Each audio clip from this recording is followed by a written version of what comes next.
ஒரு மகனுக்கு சத்துருவாக இருப்பாளா? உன்னுடைய தாய் இருந்திருக்காளே, எப்படி அது? ஆண்டவா, என்னை பெற்ற தாயே எனக்கு சத்துருவாகி விட்டாள். என்னை பெற்றதும் என்னை காப்பாற்றிருக்கணும், என்னை வாழ வைத்திருக்கணும். அதுவும் இல்ல சாகடிச்சிருக்கணும், அதுவும் கிடையாது. என்னை பெற்று படுபாவி கண்ணா, பாண்டவர்கள் அனைவரும் ஒன்று சேர்ந்து உன்னை தூது அனுப்பினார்கள் துரியோதனிடத்திலே. ஆனா நீ நேராக துரியனிடத்திலே சென்ற, எனது தாய் குந்தமா தேவிடத்திலே சென்று அத்த பாண்டவர்களுக்கும் கௌரவருக்கும் சதி சற்பனை ஏற்பட்டு 18 நாள் பாரத சண்டை ஏற்பட்டு இருக்கிறது. இந்த பாரத சண்டையிலே உனக்கு ஒரு மகன் உயிரோடு வேண்டுமா அல்லது 5 மகன் உயிரோடு வேண்டுமா என்று நீ கேட்க, என் தாய் குந்தமா தேவி என்ன உரைத்தாள். கண்ணா, எனக்கு இருப்பதோ 5 மகன்கள் மட்டும்தான்.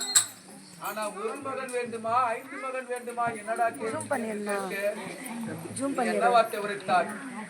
அத்த, சின்னம் சிறு வயதிலே சூரியனை சேர்ந்து ஒரு ஆண் குழந்தை பெற்றெடுத்தாயே, அவன் இன்னும் உயிரோடு தான் இருக்கிறான். அவன் தான் அங்கு தேசாதிபதி கர்ணன் என்று நீ உரைக்க, பெற்ற தாயானவன் என்னை பார்க்க ஓடோடி வந்தான். என் தாயை மறைக்க நீ என்ன வார்த்தை உரைத்த. அத்த, உன்னுடைய மகன் கர்ணனை பார்ப்பதற்காக செல்கிறேன். ஆனால் அவனிடத்திலே சென்று பாண்டவரோடு வந்து சேர்ந்து விடு என்று நீ கேள். வந்தால் வரட்டும். அப்படி அவன் வர மறுத்தால் அவனிடத்திலே நீ 2 வரம் பெற்று வர வேண்டும் என்று நீ உரைக்க, என் தாயானவள் என்ன வரம் என்று கேட்டால், அத்த, பஞ்ச பாண்டவர்களில் நடு பிறந்தோன் காண்டீபனை மட்டும்தான் கர்ணன் எதிரியாக நினைக்க வேண்டும். மற்ற 4 பேரையும் சொந்த தம்பியாக நினைக்க வேண்டும். இந்த ஒரு வரமோ, கர்ணன் ஒரு நாள் தினத்துக்கு 1000 துளி பாலை ஊற்றி வளர்த்து வருகிறான் அரவபானம். அது ஒரு கணைக்கு மேல மறுகணை விடக்கூடாது காண்டிபன் மீது. இந்த 2 வரமும் நீ பெற்று வர வேண்டும் என்று நீ உரைக்க, பெற்ற தாயானவள் ஓடி வந்தால் கத்த மனம் பித்து பிள்ளை மனம் கல்லு என்று சொல்வார்கள். என் தாயானவள் ஓடி வந்து, மகனே கண்ணா, உன்னை பெற்ற தாய் வந்திருக்கிறேன் என்று உரைத்தாள். அம்மா, இப்படி எத்தனையோ தாய்மார்கள் என்னுடைய பொன் பொருளுக்காக ஆசைப்பட்டு மாண்டு மடிந்தவர்கள் நிறைய பேர் இருக்கிறார்கள். அம்மா, அந்த நிலைமைக்கு ஆளாக வேண்டாம் என்று நான் உரைக்க, கண்ணா, உன்னை இயன்ற தாய் நான் தான் அப்படி என்று உரைத்தாள். என் தாயானவள் எனக்கு சின்னம் சிறு வயதிலே சேதனமாக ஒரு பொருள் அனுப்பி வைத்தாள். உள் உதிராடை. அதை என் தாய் மீது பொழித்தினோ இல்லையோ, எனக்கு தாய் பாசம் வந்து விட்டது. தாய் சனத்திலே அமிர்தம் என்று சொல்லக்கூடிய பாலானது என்னுடைய முகத்தில் அடித்தது. தாயானவள் என்ன செய்தார், ஒரு அறைக்குள்ளே சென்று பாலை திறந்து வைத்து வெளியே வந்தாள். கண்ணா, நீ சின்னஞ்சிறு வயதிலே தாய்ப்பாலை அருந்தாதவன், இப்பொழுது தாய்ப்பாலை திறந்து வைத்து வந்திருக்கிறேன், அதை நீ சென்று அறிந்து விட்டு வா என்று உரைத்தார்கள். ஆவலோடு உள்ளே நான் சென்றேன். நான் படுபாவி. அப்போது நீ சொல்வாயா, ஒரு கரும் பூனையாக உருவெடுத்து அந்த பாலை நீ கீழே தள்ளிவிட்டு, ஏன் தெரியுமா, இந்த தாய்ப்பாலை கர்ணன் அறிந்து விட்டால் தாய்ப்பாசம் வந்துவிடும். கர்ணன் பாண்டவரோடு வந்து சேர்ந்து விடுவான். பாரத சண்டை இட்டோடு நின்றுவிடும். பூமி பாரம் தீர்க்க முடியாது என்று கண்ணா கரும் பூனையா உருவெடுத்து பாலை கீழே தள்ளிவிட்டார். ஆவலோடு சென்ற நான் வெறுக்க பார்த்து வெளியே வந்தேன். ஐயா, அம்மா, இந்த கடைசி நேரத்திலும் தாய்ப்பாலை அறிந்தாத பாவியாகிவிட்டேன் அம்மா. அப்படி என்று உரைக்க, பெற்ற தாயானவள் 2 வரத்தை கேட்டாள். கண்ணா, காண்டிபனை மட்டும்தான் நீ எதிரியாக நினைக்க வேண்டும். மற்ற 4 பேரையும் சொந்த தம்பியாக நினைக்க வேண்டும் என்ற ஒரு வரமோ, காண்டிவன் மீது ஒரு கணை மட்டும்தான் விட வேண்டும், மறுகணை விடக்கூடாது. இந்த 2 வரமும் தாயானவள் கேட்டால், பெற்ற தாயானவள் கேட்கின்ற பொழுது நானும் அப்படியே கொடுத்து விட்டேன். தாயானவள் அதை கேட்கவில்லை என்றால் மறுகணை விட்டிருப்பேன். காண்டிவனுடைய சிரமனுடைய பாதத்தில் வந்து விழுந்திருக்கும். ஆகையால் 2வது சத்ரு என் தாய். கண்ணா, 3வது சத்ரு எந்தானில் குரு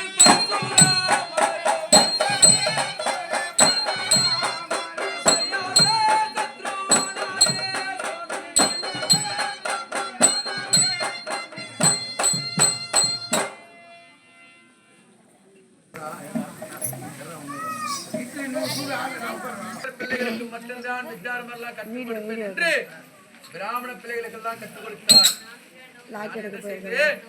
அவரிடத்திலே பொய்யை சொல்லி, பிராமணன் என்று பொய்யை சொல்லி அவரிடத்திலே வித்தாரம் எல்லாம் கற்றுக்கொண்டு ஒரு நாள் தினம் என்னுடைய தொடையை தலையணையாக வைத்து அவரை உறங்க செய்து, படுபாவி கண்ணா, அப்பயாவது நீ சும்மா இல்லையா? நான் என்னையா செய்த உன்ன போயிட்டு? படுபாவி படுபாவி, ஒரு கருவண்டாக உருவெடுத்து என்னுடைய தொடையை நீ துளைக்க ஆரம்பித்து மறுபக்கம் வெளியே வந்த இந்த பாதையை நான் பொறுத்துக் கொண்டேன். ஏன் தெரியுமா? குருவாகிய பரசுராமருக்கு நித்திரை கலைந்து விடும், சாபத்தை கொடுத்து விடுவார் என்று அந்த பாதையை நான் பொறுத்துக் கொண்டேன். ஆனால் உதிரமானது வெளியே வந்து பரசுராமர் காதிலே சில்லென்று கவ்வ எழுந்தார். பரசுராமர், அடே கண்ணா, நீ உண்மையை சொல், பிராமணனா சத்திரியனா என்று கேட்டார். பிராமணனா இருந்தால் அந்த பாதையை தாங்க முடியாது, ஒரு சத்திரியனால மட்டும்தான் அந்த பாதையை தாங்க முடியும் என்று பரசுராமர் உரைக்க, அவருக்கு பயந்து நான் சத்திரியன் என்று ஒப்புக்கொண்டேன். அப்பொழுது பரசுராமர் எனக்கு சாபத்தை கொடுத்தார். அடே கண்ணா, நீ எதிரியோடு சண்டை செய்கின்ற பொழுது நான் கற்றுக் கொடுத்த வித்தாரம் எல்லாம் சிறிது நேரத்தில் உனக்கு மறந்துவிட வேண்டும் என்று எனக்கு சாபத்தை கொடுத்தார். ரணகல பூமியிலே எதிரியோடு நான் சண்டை செய்கின்ற பொழுது பரசுராமர் கற்றுக் கொடுத்த வித்தாரம் எல்லாம் என்னுடைய நினைவுக்கு வரவும் இல்லை. அதனால் அவர் கொடுத்த சாபம் இன்றைய தினத்திலே 3 விட்டது. 3வது சத்ரு குருவாகிய பரசுராமர். காமதேன் என்ற கோவிலே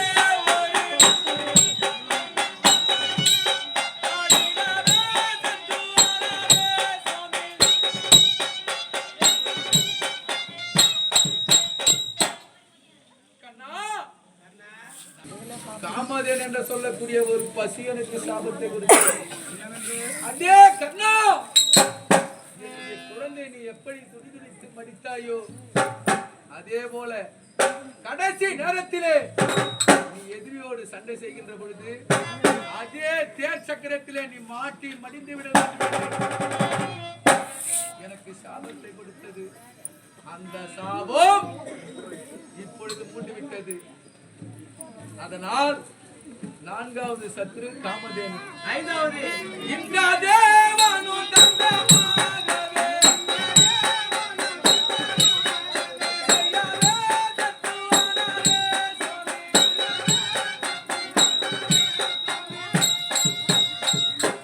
அந்தவா 5வது சத்ரு பொன்னாட்டு வேந்தன் தேவேந்திரன்.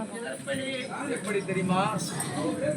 படுபாவினி சும்மா இந்தியா அப்பயாவது நான் என்னையா செய்தேன்? தேவேந்திரத்திலே சென்று, தேவேந்திரா, உன்னுடைய மகன் காண்டிபனை மடிப்பதற்காக கர்ணன் படுபாவி பிராமண உருவத்திலே ஓடி வந்து, கர்ணா, எனக்கு உடலோடு ஒட்டிய கவசம் தானமாக வேண்டும் என்று கேட்டான். இல்லை என்று சொல்லாமல் அறைக்குள்ளே சென்று ரத்தம் சொட்ட சொட்ட ஐயா, இந்த உடலோடு ஒட்டிய கவசம் என்னை விட்டு எப்பொழுது பிரிந்ததோ அன்றே என்னுடைய பாதி பலம் அடங்கி விட்டது. இந்த உடலோடு ஒட்டிய கவசம் என்னிடத்தில் இருந்திருந்தால் உன்ன மாதிரி 1000 கோபால கண்ணன் வந்திருந்தாலும் என்னை மடித்திருக்க முடியாது. காண்டிபன் 1000 காண்டிபன் வந்திருந்தாலும் என்னை மடித்திருக்க முடியாது. ஆகையால் 5வது சத்ரு தேவேந்திரன். 6வது இந்த பூமா தேவியோ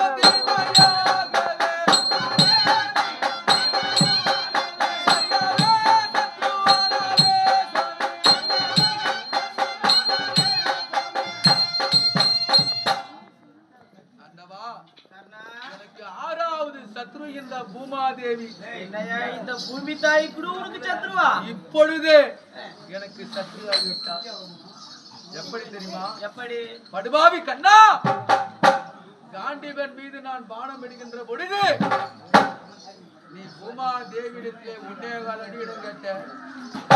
15 அங்குலம் நான் விட்ட பானமானது வருகின்ற பொழுது தேர் சக்கரத்தை நீ ஆக்கினாய். இந்த பூமாதேவியானோட 1.25 அடி உனக்கு இடம் கொடுத்தாள். நான் விட்ட பானமானது காண்டிவனுடைய சிரசை கொண்டு வரவில்லை, மணிமா மகுடம் தான் வந்தது. இந்த பூமாதேவியானவள் அவனுக்கு இடம் கொடுக்கவில்லை என்றால் காண்டிவனுடைய சிரசு இங்கு வந்திருக்கும். ஒரு கண்ணிலே வெண்ணெய் வைப்பது போலவும் மற்றொரு கண்ணிலே சுண்ணாம்பு வைப்பது போல வைத்து விட்டாள் இந்த பூமாதேவி. ஆண்டவா, 6வது சத்ரு இந்த பூமாதேவி. முதல் சத்ரு நீ, 2வது என் தாய், 3வது பரசுராமர், 4வது காமதேவி, 5வது தேவேந்திரன், 6வது இந்த பூமாதேவி. இந்த சத்ருவாகி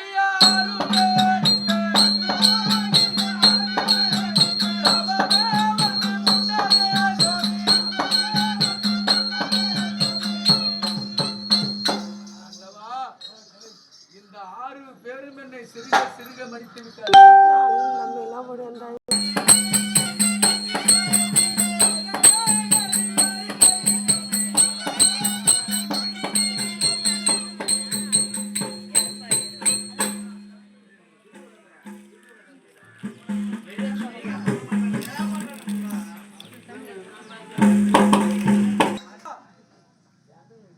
இன்னும் இந்த பாவினுடைய உடலிலே உயிரை வைத்து என்னை வதைக்கிறானே அந்தமா. கர்ணனுடைய உயிரானது இன்னும் பிரியவில்லை. சந்திரிகா பார்த்து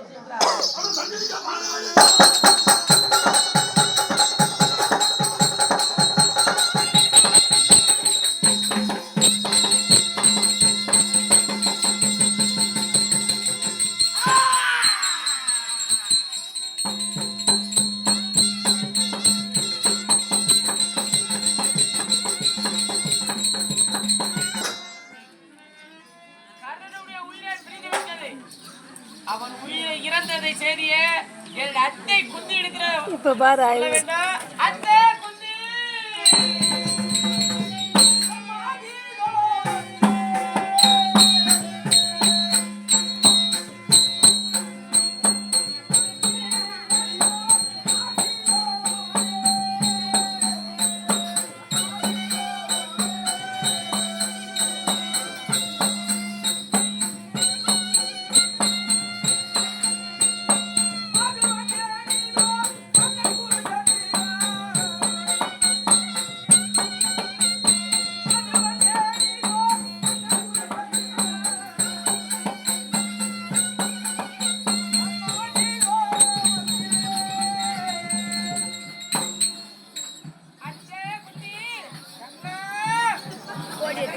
கரெக்டா வராங்கப்பா.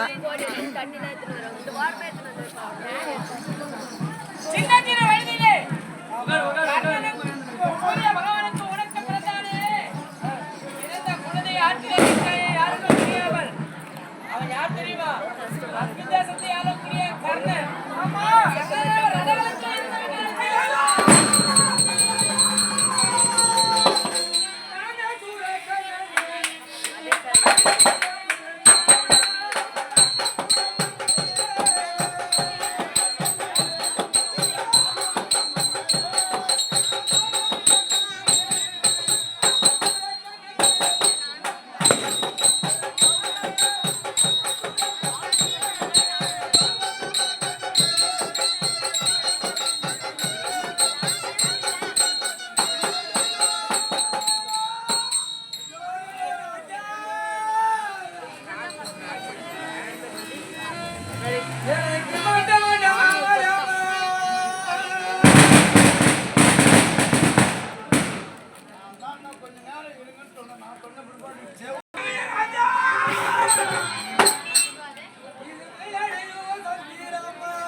இந்த தாழ